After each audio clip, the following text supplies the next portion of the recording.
Imagine the greatest empire on Earth on the edge of total destruction.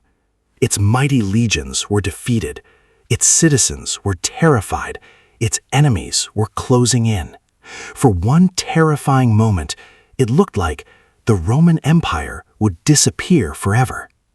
This is the incredible true story of the day Rome almost collapsed. The crisis begins. The year was 378 AD.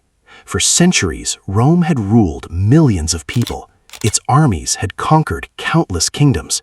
The Roman Empire seemed unstoppable. But beyond the Danube River, a new danger was approaching: the Goths. Thousands of desperate families were fleeing from the terrifying Huns. They begged Rome for shelter. At first, the emperor agreed. Rome believed it could control them, but everything went terribly wrong. A deadly mistake. Corrupt Roman officials stole food, sold supplies, and treated the Goths like animals. Families starved, children suffered. Hope turned into anger. Soon, the Goths had only one choice: fight or die. What began as a refugee crisis became a full-scale rebellion. Rome had created its own enemy. The emperor's decision. Emperor Valens refused to wait. He believed his army alone could destroy the Goths. Some generals warned him to wait for reinforcements. Valens ignored them. He wanted the glory for himself. It would become one of history's greatest military mistakes. March to Adrianople. Under the burning summer sun, Roman legions marched toward Adrianople. Their armor was heavy. Their supplies were running low.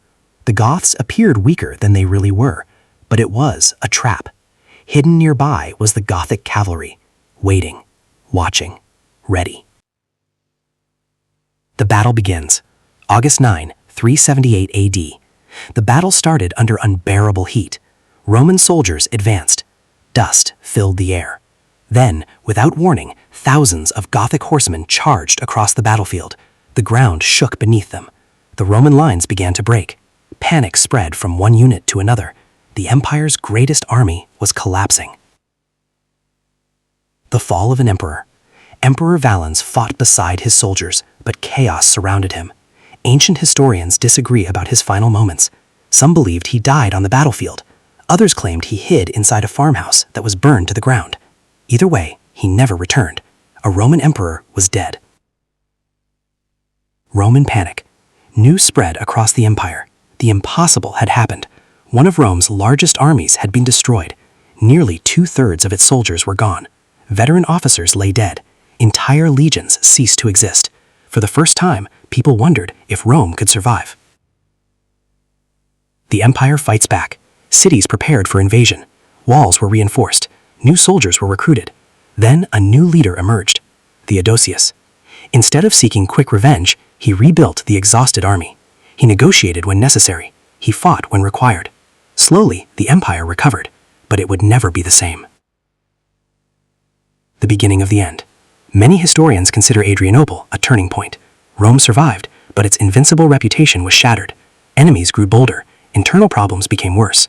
Just 32 years later, in 410 AD, the city of Rome was sacked by the Visigoths, a shock the ancient world never forgot.